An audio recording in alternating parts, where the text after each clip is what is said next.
They laughed when she walked past them, boots scuffed, uniform slightly faded, helmet tucked under her arm like it was borrowed.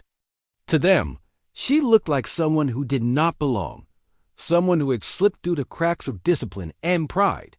None of them imagined that in less than an hour, the same people mocking her will be standing frozen, hearts pounding, unable to meet her eyes. Asterisk, what city are you watching from today?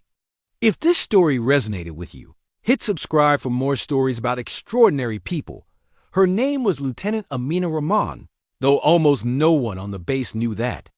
Most only saw a quiet young soldier assigned to logistics, someone who ate alone, spoke little, and never corrected anyone when they called her private or recruit. She had learned long ago that silence was lighter to carry than explanation. The base sat on the edge of a dry valley, surrounded by dust and endless sky. It was a place where reputations were built on loud confidence and visible scars. New arrivals were tested quickly, not by orders, but by jokes, side comments, and unspoken hierarchies. Amina arrived without fanfare, her transfer order stamped and filed without ceremony. She was there on temporary assignment, observing, evaluating, and waiting. From the first day, the mockery began. It was subtle at first. A laugh when she struggled with a heavy crate. A comment about how small she looked in standard issue gear. Someone asked if she had joined the wrong unit by mistake.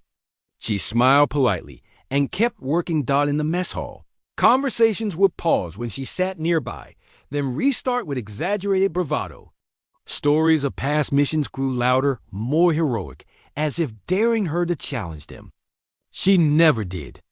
She ate quickly, wiped her table, and left. What they did not know was that Amina had already served in places most of them had only seen on maps. She had led teams through narrow streets and long nights. She had made decisions that still visited her dreams. Her record was sealed under layers of clearance, and her current orders required anonymity. Observe morale. Evaluate readiness. Report weaknesses. Do not interfere unless absolutely necessary. For weeks, she followed those orders. She watched drills with careful eyes, noting hesitation, overconfidence, and gaps in coordination. She listened to complaints disguised as jokes. She noticed how quickly respect turned into cruelty. When someone appeared weaker, the breaking point came on a blistering afternoon during a live training exercise. The unit was running a simulated patrol through the valley, meant to test response under pressure. Amina was assigned to the rear, an afterthought, someone to carry extra gear. As the patrol moved forward, the unexpected happened. A communication failure cut off contact with command. Then a sudden explosion of dust and noise marked the simulated ambush. Confusion rippled through the group. Orders overlapped. Someone shouted the wrong direction. Another froze, unsure whether to advance or fall back. In that moment, training was supposed to take over. Instead, panic crept in. Amina saw it instantly. She saw the exposed flank, the misplaced cover, the way two soldiers were about to move straight into a compromised position. Her heart hammered, not with fear, but with urgency. Her orders echoed in her mind. Do not interfere unless absolutely necessary. She stepped forward. Her voice cut through the chaos, calm and precise.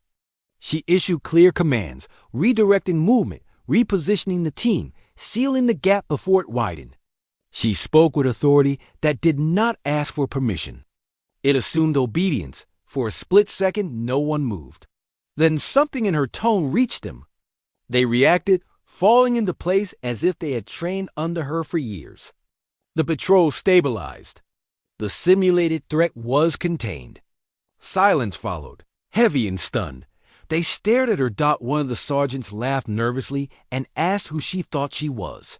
Giving orders like that. Another muttered that she had overstepped. Amina said nothing. She simply looked at the exercise controller approaching fast, his expression unreadable. The controller halted the exercise on the spot. He asked everyone to remove their helmets. His eyes went straight to Amina, and then he did something no one expected. He snapped to attention. Lieutenant Raman. He said clearly, loud enough for all to hear, "Report." The air changed. Confusion turned into disbelief. Faces drained of color as the words sank in. Amina returned the salute, her posture flawless. She identified herself by rank and name, then delivered a concise report of the exercise, the failures observed, and the corrective actions taken. She spoke without anger, without pride, only precision. The controller turned to the unit. He informed them that Lieutenant Rahman was a decorated officer assigned to evaluate their operational readiness. Her silence had been intentional. Her presence had been a test. No one laughed now. The soldiers who had mocked her stood stiff, eyes forward, shame burning behind disciplined expressions.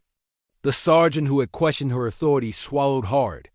In that moment, every joke, every dismissive glance, every careless word replayed in their minds. Later that evening, as the sun dipped low and the heat finally eased, Amina sat alone again. This time, footsteps approached hesitantly. One by one, members of the unit stopped in front of her. They apologized, some awkwardly, some sincerely. They admitted their assumptions. They thanked her for stepping in when it mattered. Amina listened. She accepted their words without judgment. She told them that respect was not about rank patches or volume. It was about discipline, awareness, and how you treat those who cannot defend their reputation. Her report went up the chain the next day. It was thorough and honest. It highlighted flaws, but also potential. The unit would retrain. Leadership would adjust. Lessons would be learned. Before she left the base, the same soldiers who once mocked her stood in formation. This time, their salute was sharp, their respect undeniable. Amina returned it, not as someone who had proven superiority, but as someone who had reminded them of something essential. Strength does not always announce itself. Leadership does not always look the way we expect. Sometimes, the quietest person in the room is carrying the heaviest responsibility. This story is not just about a soldier and a moment of revelation. It is about how easily we judge and how deeply those judgments can blind us. It is about remembering that everyone has a story you cannot see and a role you do not yet understand. What did this story make you feel? Where are you watching from? Subscribe to Soul Relief Stories for more real stories that heal the heart.